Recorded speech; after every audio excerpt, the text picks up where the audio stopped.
Very simple. మరి కాదమ్మా, ఇప్పుడు నేను ఇప్పుడు పూజారి మద్యం తాగాడు చెప్పు తీసి కొట్టాలని చెప్పాను. ఎవడైనా పాస్టర్ అలా చెప్తాడా? అలా చెప్తాడా? చెప్పరు. అలా చెప్తాడా? తాగిన పాస్టర్ని చెప్పు తీసి కొట్టాలని చెప్తాడా? చెప్పడం మానేసి వాడు తాగేసి పొద్దున్న హైదరాబాద్ లో బయలుదేరి రాత్రి ఎక్కడో చచ్చిపోతే ఆడేదో అమరవీరుడిలాగా బకర్డీ గారిని వీళ్ళు కీర్తించడం.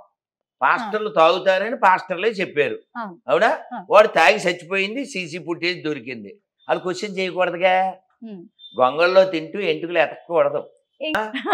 ఇప్పుడు కదమ్మా, అదేం చెప్తారు, వంకలేంది డొంకట్టు తిరిగిందంట, అవునా కదా?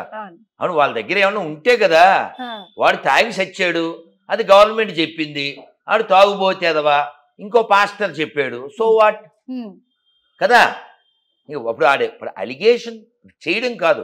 ఫర్ ఎగ్జాంపుల్ ఇప్పుడు ఆ 3 పిల్లలు, ఆ 4, 5, 6, 7 అక్కడ ఉన్న వాళ్ళలో నాకెవరో పరిచయం లేదు. నేను వాళ్ళ గురించి ఏ కామెంట్ చేయొచ్చు? నాకు పరిచయం లేదు. ఉదాహరణకి ఈ పళ్ళు అక్కడ పెట్టు, ఈ పళ్ళు అక్కడ పెట్టమని చెప్పాను. సాక్ష్యం ఏంటి? కెమెరా. తర్వాత ఈ పళ్ళు కనబడలేదు, ఈ కెమెరామెన్ దొబ్బేశాడు అని నేను అనేసాను అనుకుందాం. రుజువు ఉండాలిగా, రుజువు ఉండాలిగా, ఉండాలి ఖచ్చితంగా కదా. కాబట్టి అలిగేషన్, నేను మీరు ఏదో క్వశ్చన్ అడిగారు, నేను నోటికి వచ్చినట్టు చెప్పలే. విత్ లోక, ఇందులో ఉన్నాడు మేక, ఊదేడు బాక కదా. విత్ రెఫరెన్స్ మాట్లాడాలి. ఏదైనా నోటికి వచ్చింది వాక్కూడదు.